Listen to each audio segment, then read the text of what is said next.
So I think another resolution I sort of like maybe, well, hopefully this COVID sorts stuff out. I could maybe travel more. I've never been out of Australia. Yeah, right. That's wild. Never. Have you guys have been out there? Yeah, fair few. Where'd you go? Been to Thailand, Fiji, New Zealand, and Vietnam. When did you go? When did you go to them? Like, Thailand in high school, and then Vietnam when I was second year uni, so 19. Oh, 19. How good is Bali? Oh, I've been to Bali too. Yeah, I absolutely love Bali. Yeah. Never been, have you? Would you recommend it? Yeah. As a first time, would you? First time out of the country, what would you recommend?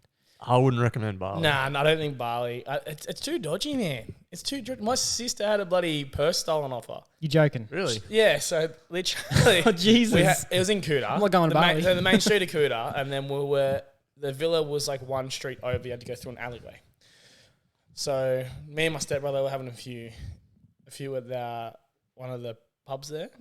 And then I was with my dad, my stepmom, my two stepsisters, and my brother and my stepbrother.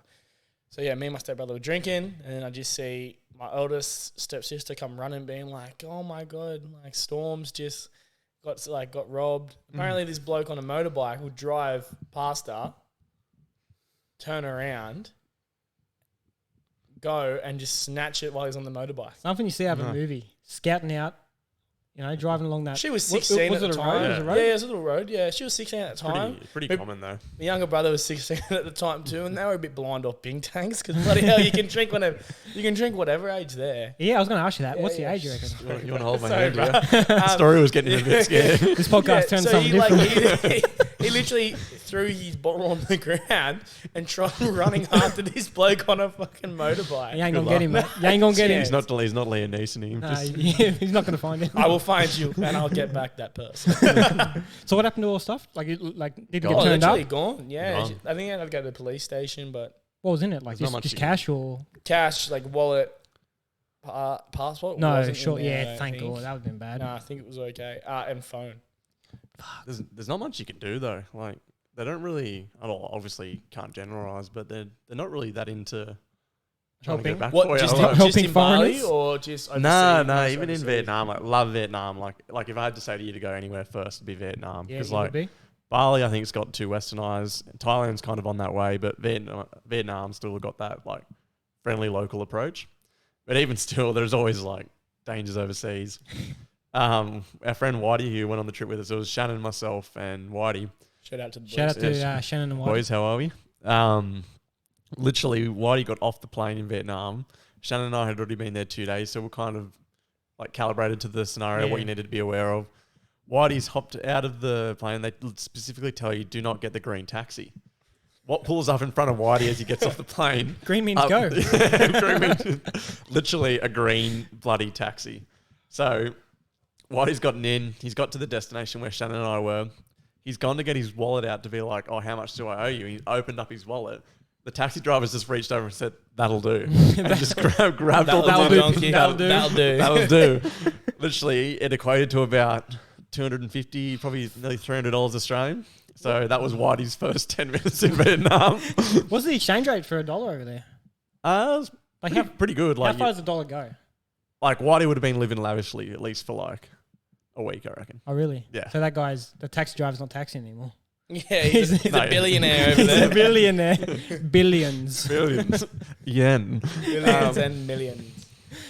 So he got robbed, basically. Yeah. That would put a sour mood on my bloody holiday. He was just lucky that the pho, the Vietnamese soup, cost like 20 cents. So like, he had no money. He had obviously had more money. Oh, he had more money, but he had no physical cash on him until he had to get more out. Especially you'd be offered because it's your first day there too. And yeah, but it's exciting. I just got robbed. I just got robbed blindly. Travel. Oh no. But then even myself, like I got pickpocketed. Yeah? Yeah. So probably it was the day that Whitey got robbed. What a bad day. It was probably that day they all got out and they started robbing people. It was actually Whitey pickpocketed him so he could make some money. Getting his $800 back. I'm going to sell this bastard. Oh, that's why you never got it back. He sold it. So basically, the Vietnam black market is paying top dollar for an iPhone. Went to one of the Bitcoin bars at the time. So yeah, literally the day Whitey got robbed, we went out. So we're staying at this hostel called the Flipside Hostel. Every day they did a pub crawl with the local bars because they had like a sort of deal going on. We'd get in, free drinks, free shots, blah, blah, blah. Yep. It was probably not even that late. It was about 10:30, playing a bit of pool. I've walked past this shop. I've tapped my pocket to get my phone out and it's gone. It's gone. Oh, that's the worst. Gone. Seriously, nowhere to be found.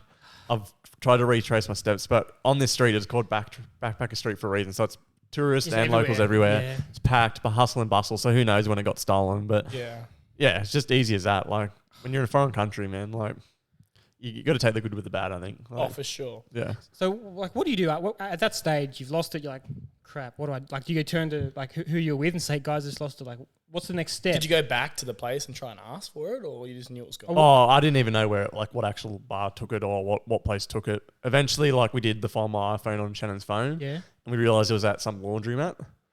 I would have tracked that down. It would have been like the Hangover 2, and they're trying to track it. Where's my phone? So you did find where it was. We found where it was, went back there. We even took one of the local Vietnamese guys that was partying with, and then they pretended they didn't have it. So it was probably long gone by the time. Bloody laundromats. Laundromats. Can't trust them. Can't trust them.